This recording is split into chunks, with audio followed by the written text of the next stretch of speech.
there's a common story, I think. So I sit on boards and I advise a lot of entrepreneurs, and I hear this story all the time.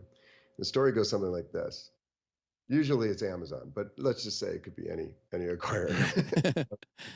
Where basically they're kind of going about their business and their view is more like a 3-year sort of horizon. They're not really thinking about acquisition. Mm-hmm. We're not thinking about anything related to that. The business might have some obstacles to overcome and some struggle, and maybe a couple more rounds of funding to do. But they're believers at this point, and they're not trying to sell. And then some large company comes and says, "Hey, we'd be really, really interested in acquiring you. Let's have a conversation about it. Just the CEO or just the founders and us, the M&A group." You get wined and dined, lots of positive discussion. You feel that there's this big player who's speaking to you that's got the means by which that they could actually make something happen fast, which by the way also never happens. Mm-hmm.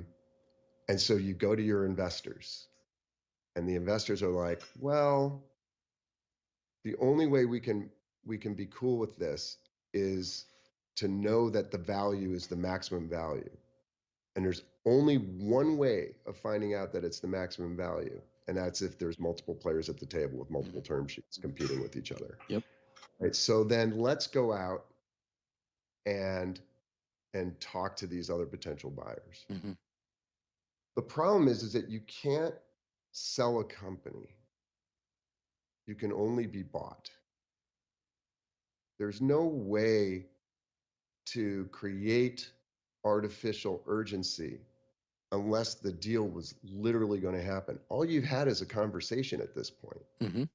Well, often these companies won't even put it on paper, and they say it's their policy not to put it on paper. Mm-hmm.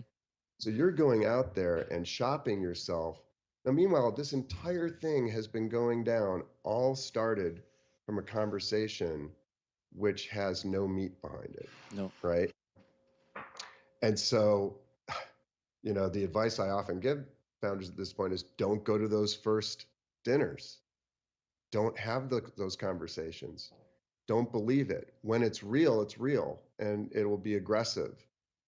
And even then, you have to really have almost like a little black book of all the people over time who have come to you with that interest, as opposed to the other way around. Mm-hmm. If you have to educate the other potential buyers on who you are and what the value proposition is, it's already too much. They should know who you are if there's that much strategic value, right? And Yeah. this is really the challenge with following through on those first conversations, because that denial starts to take hold. Now suddenly you see this outcome where maybe you have a windfall. Yep. And you have all this wealth generated, and you get those board members off your back, and everybody's happy. That's a challenge.